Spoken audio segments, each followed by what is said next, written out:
So good afternoon, everyone. I'm very excited for this next part of the program. It's going to be a fireside chat with Holger Weiss, who's the CEO of Alpeo. He's going to tell us a little bit more about it because he can do that just so much better than I can. So it gives me pleasure to jump right in. Have a seat.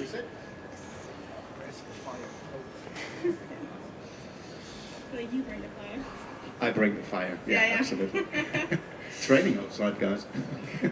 So yeah, gather around, sit down, get some coffee, get some water, and enjoy. Well, Holger, it's a pleasure to meet you, and it's a pleasure to talk with you. And first off, how did you start off your entrepreneurial journey? First of all, it's a pleasure to be here. Thanks for having invited me. That's a very good question because being in that environment now for almost 15 years, sometimes people ask, had you been born as an entrepreneur? Or I'm asking people also around me how they came into that. And the story is anything but that, right? So my background is not that I'm coming from a family entrepreneurial experience. It's more that I started a very classical career, studied economics, and then I did a traineeship with Axel Springer, Europe's biggest publishing group and digital empire, if you want so, these days. And then in 2000, I'm a bit older. In 2000, I thought, okay, before this internet thing is over again, and I should have a look into that. And this is what I did. Enjoyed the first time a startup at that time, a small team that just founded, and this is when all this started. And then I started my kind of real career, if you want so, and understood what it means that things usually take longer than expected. Understood what it means if you went almost bankrupt 3 times, understand what it means when you have to reduce your team from 40 people to 20 people overnight under German labor rules, and so on and so forth. And then having some success, and that made me somehow a crazy addicted startup guy, and now I'm an entrepreneur. That's amazing. Well, I didn't actually mention it before, but this fireside chat is called Founders Who've Made It, learning from founders who've been very successful in what they're doing. So today I made it here. Yeah, well, but to follow up to what you said you had to reduce your team significantly overnight, and there have been failures. Of course, successes and failures. But is there something that stands out to you, a story that you remember, something within your entrepreneurial career where you say, okay, this is something worth sharing and the audience can get some value from learning to hear your experiences? Being as humble as I am, I don't want to bore you with too many of my stories, but there are definitely some interesting things. But overall, there are a lot of stories or a lot of experience that are worth to share, and maybe just maybe one of the most emotional moments I had in this career was that. We all know this and read this on TechCrunch and Deutsche Startups and Gründerszene, etc. We always read the success stories, right? And you always read that Instagram was built in 12 months and now the guy's drinking champagne for breakfast and all that. And the truth is that there's only one Instagram, and there are 1 million non-Instagrams trying to build a picture photo sharing platform. So long story short, it usually takes longer than you expect, and for us it took, with the first company, which was in the field of navigation, and TomTom was at the time a competitor to us, and it was really an uphill battle, and in 95% of the moments we were living, we did not expect this to become a success.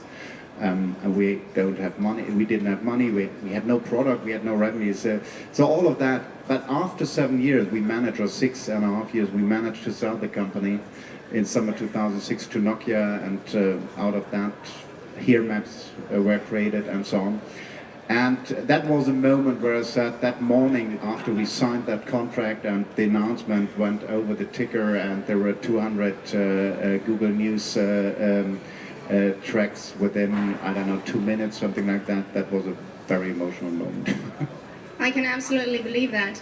So do you want to tell us a little bit about Alpeo, what you're doing right now? With pleasure, because that's my current baby. Alpeo is an audio streaming platform that is focusing on automotive. So this is very much my environment here. And we started Alpeo back in 2008. 2008, I was one of the first angel investors into Alpeo, so I'm not technically the founder, but I'm with the company from the beginning. And then after 2 years, I jumped on the CEO. 1.5 years, I jumped on the seat of the CEO. Originally, we started the company as a music streaming company, like Spotify, Pandora, Last.fm, etc. And we had 4 very strategic areas. We had smartphones, we had laptops, we had connected home, and we had the cars. And then it turned out, as you know, that streaming and music, etc., is a very competitive environment, and you need very deep pockets, a lot of money. So that turned difficult. But what we understood at the same time, that automotive and the connected car actually is going faster than we expected at the time. We saw it as a strategic target, but we saw it only happening, let's say, around this time now, 15, 16. And focusing on technology, and out of that we developed audio streaming platform, which is delivering music, but also news and weather, etc. Any type of audio service on a highly personalized level on different car makers. So today we are a platform in 3 million cars, working with BMW, Mercedes, Ford, Toyota, and so on. And that made us to sell the company 2 years ago to Panasonic. So today Alpeo is a part of Panasonic Automotive. Many of you maybe think Panasonic is TVs and toothbrushes and toasters. That's a very small part of the business. It's a huge 85% industry conglomerate, and one huge part is automotive. It's a big tier 1 in infotainment, and the North American unit, Panasonic Automotive Systems of North America, bought Alpeo. So what would you say are some changes since the company was sold? I mean, I know you worked for Nokia as well, or transitioned to Nokia, and now working with a startup, and then working still with a startup, but under the roof of Panasonic. How is that? Yeah, I mean, you just mentioned it. I started out to work in big corporates, and there were reasons why I left, and then somehow I always get back into that. So it's quite good if you have that experience, because it's easier to cope in that environment, especially coming back to your question. Things, of course, change, right? And one fundamental thing, if you're selling a company, I mean, you get paid for, which is okay, but is that an NDA that usually takes you 6 minutes to think about, because you're a small company and you want to have the business with a big OEM, and you just sign it, starts to take you 6 months. Right? And with Nokia, I had the experience that the day after the acquisition, we got new machines, and they had all this security software from Nokia on. So my efficiency went down by almost 25%, because the machine took in the morning 20 minutes to boot. Things like that. More practical stuff, right? On the other side, you get more structure, you get more support. One thing as a CEO, I have to say, what I enjoyed is that a very strong level of responsibility is handed over, right, in terms of the financials. I mean, we are moving in a field where it's very difficult to build constantly profitable business, because it's so early on, it's technology and so on. But that's something that's handed over. For the Alpeo case with Panasonic, the change was not too big, because we kept the company independent. It's not completely consolidated. It's a German GmbH. We kept the brand for good reasons, because we also work on competitive platforms from Panasonic. We work with Bosch, Continental, all of those. So in that respect, it was not too painful or too hard landing. Thank you. So I believe there are a lot of startups around here who are seeking to partner up with bigger companies. So Alpeo, being a company that did approach OMEs and started to successfully acquire and engage with these kinds of relationships with companies, what is a piece of advice that you would give those startup founders here? I mean, the point is that you have to understand, if you're running a company or you're building a company, you need to know exactly what you're doing, right? So, and for us, it was very clear that we were much more on a B2B level than on a B2C level, and that means, and that was a similar experience with the previous company with Gate 5 and Nokia. In that environment, especially if you do software or you do a platform, strategic partners are evident, right? Because you need somehow a multiplier if you want so. And that is something I only can recommend. What I had very good experiences with is trying to engage very early with strategic partners, big corporations. I mean, it was different thing back in 2002-3, right? Because we were the crazy guys and ignored, but we all know the industry 4.0, digitalization, startups, etc. That's not a unknown environment for many of these companies, and they need that drive and that innovation. And then it's a step by step, right? I mean, in the automotive industry, we know that the product cycles are minimum 3 years, but better 7 to 10 years, right? So the infotainment part is fading in on the last 3 years before production starts and so on. So you start with proof of concepts and you do shows and so on, because turn it as you want. At the end, business is also people business. So people need to trust you, need to understand you. You as a startup, I mean, for us, I was always astonished that a company like BMW trusted us so much so early. We brought with BMW the first serial car with a Mini Cooper on the street with an embedded or enabled streaming solution. Because of course a startup has usually, depending on the phase, but usually the downside that it could not be there anymore in a couple of days or overnight, right? So that is something to build up, and then you can build bigger on that, and then hopefully there's a close relationship to create. So that trust, basically, that you talk to the people directly. That's great. Well, another sentiment that I've heard around here on the new mobility world is that since information is so widely accessible and technology is developing so fast, what applications do you think, not just in terms of automotive, but especially the residual sort of areas around that, what changes do you envision? Especially with respect to data, or in general, what type of services, behavior, etc.? Just general. I mean, I'm hearing your stories and I'm thinking, wow, this is amazing. You built something that is not necessarily so targeted at automotive, but it has turned into that, which is a great USP. And another thing, I mean, we were talking about driverless cars, light electric vehicles, and all these things, and I see all these other areas that suddenly come into focus when it comes to mobility, and I think your company is a great example of that. So you don't need to have a perfect answer to that. No, absolutely. I completely understand where you're coming from. So.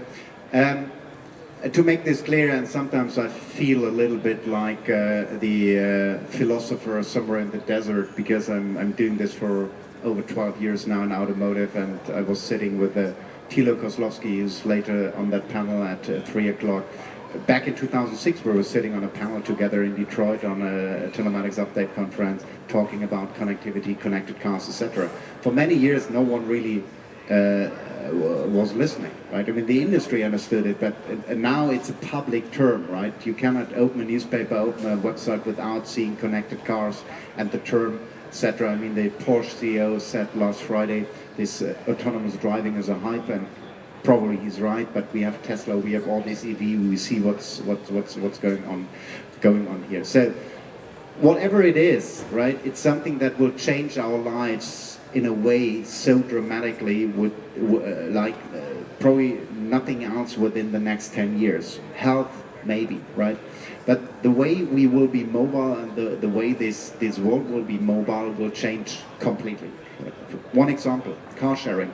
Very popular sharing economy environment, right? Using a car, a drive now, a car to go, a multi-city, you name them, right? 50% of people who are using car sharing will never own or never buy a car. Period. In a country like Germany, or in a country like the US, where the economy is depending so massively on automotive industry, this means a shift of paradigm, right? So, just one example, right? The other one is, of course, autonomous driving. What will it mean, right? What does it mean? I mean, we all could not wait that the autonomous driving is starting, but what is if autonomous driving car bumps into another autonomous driving car? Are you going to sue a computer? Are you going to sue the GPS satellite? I mean, what is that? So there are a lot of questions on the meta level that need to be answered. So this just as a foundation to where we'll see things are changing. There are groundbreaking technologies. Mobileye in Israel is a great example. 12 billion market cap. Company is 6 years old, massive, right? We will see more of those. We will see the connectors in the connected car environment, IoT, Bluetooth Low Energy, sensing platforms. All of that is going to happen as it happened in other revolutions like the mobile internet revolution, mobile phone revolution. The overarching scheme, I would say, is that whatever we will see in mobility, it will become safer, it will become more passive, and it definitely will be more personalized. And if you take those three elements and you break this down in verticals or in services, etc., there will be a very new type of services we will see, right? And we will consume mobility on a completely different level.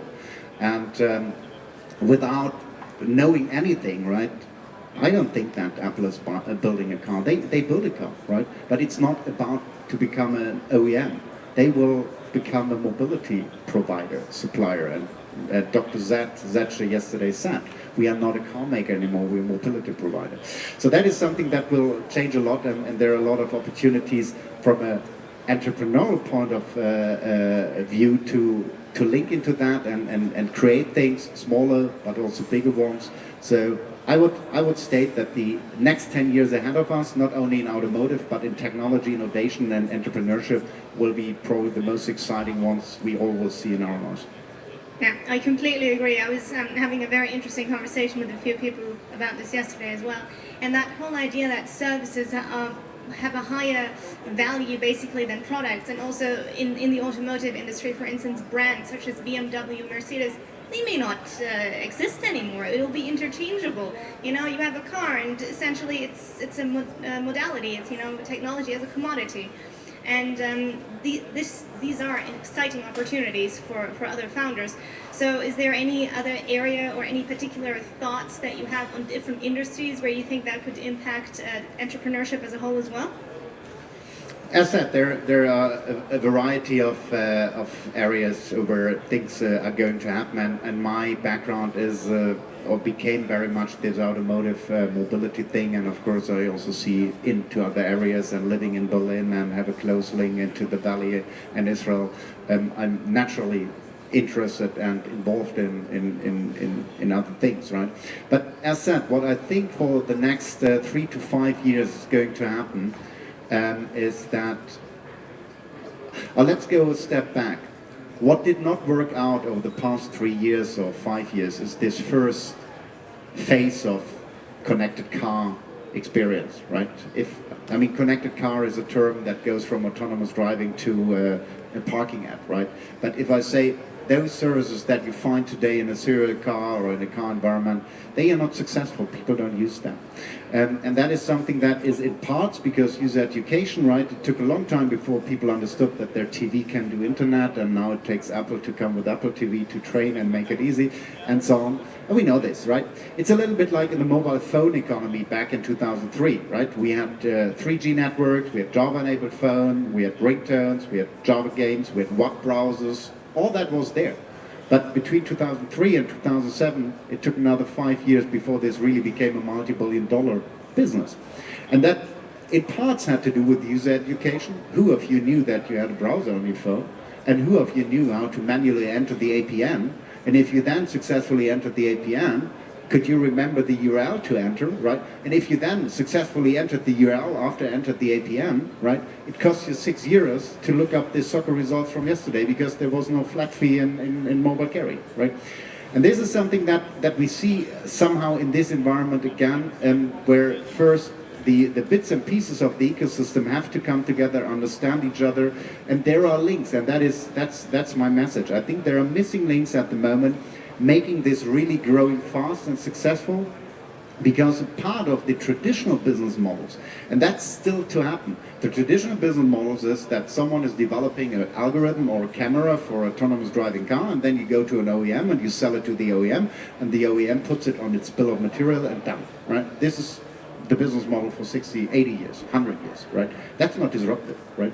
And that is something where we are not yet at a point where we entering service-related recurrent revenues, where we have, I don't know, crowdsourced services in cars and so on. And this is where it's now at a point where we need to create those links of the ecosystem, but we also need to have this next iteration into new business models, because without a business model it would not work. Yeah, it reminds me of what Rod Bridges said yesterday. He was on the same stage and he said, disruption can also be in regards to business models. So nobody needs a new product, nobody needs to reinvent the wheel. You can basically just turn around an existing model. I mean, car sharing is a disruption. Yeah. I mean, Uber. That's the only working, but also Drive Now. I mean, of course Uber, but not everything at the moment that works is Uber. That's a big problem. No, of course not.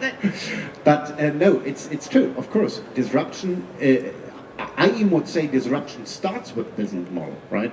Because, I mean, innovation, if you innovate or invent a new algorithm or a new technology, a chipset or camera, etc., that's something that we have for 10,000 years, right? I mean, we invented the wheel and the engine, and we sent the horses on the river or whatever, on the lawn, and so that's what we have. But changing really the way people consume things and paying for, right? That is that's key. Yeah, I mean, two other examples, not from the automotive industry, would be Airbnb or Amazon. You know. Yeah. It's insane. But so in terms of these new business models and maybe just taking an approach that's not traditional by looking back, what are some of the things as a successful founder looking forward into the future that you think are incredibly important for founders to pay attention to? I mean, that goes across all sectors and industries. I mean, there are specialties in certain environments, that's very clear. But I think, at least in my experience, personal experience, but also how I see this, first-time founders usually do the mistake that they do not calculate the time right? So, and that is, I made the point before, we all read these success stories, right? 4 years and you do an IPO of 500 million, or 1 year and you sell Instagram for 1 billion, etc. I mean, all this unicorn discussion is it's an interesting one, I agree, and we all like it, and it's a lot of gossip and so on, but it's also a bad one, because people don't feel good anymore if they don't trade a unicorn, and that's ridiculous. So, but if you look on the Gartner hype cycle, and that is one of my favorite slides in my first-time founder introduction presentations, if you want, so that I sometimes give, it takes a long time, right? And it takes a long time, especially if we talk about something like automotive, because the environment is so complex. It's probably the most complex environment you can be into, right? You have all these legal restrictions, you have a highly fragmented industry, you have very strong players in that industry who are used for 80 years to control it, and you have slow product cycles, you have new players in, and so on and so forth. And to find your way into that might take some years, right? So, on the other side, I also always say it's good that we do not know how long the journey takes, because none of us ever would start it otherwise. Well, that's good. That's a very positive and a little cynical view of it. Is there any popular advice that is given to entrepreneurs that you fundamentally disagree with? A popular advice given to entrepreneurs? I don't... Advice. Okay. Sorry. Advice. Sorry.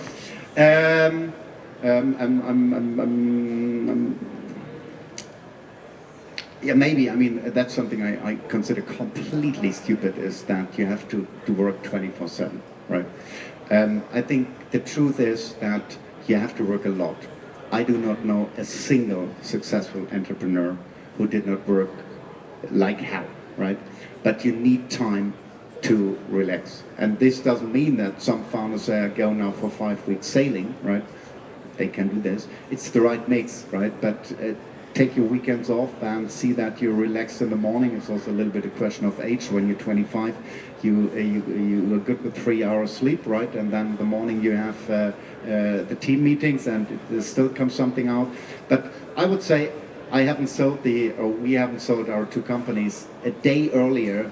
If at least in the first company, I had took in 7 years maybe 2 weeks more vacation, right? What I didn't, because we did not, right?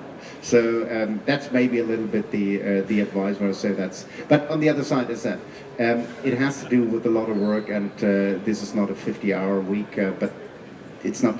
You don't count in hours, right? It's something you simply have to work on.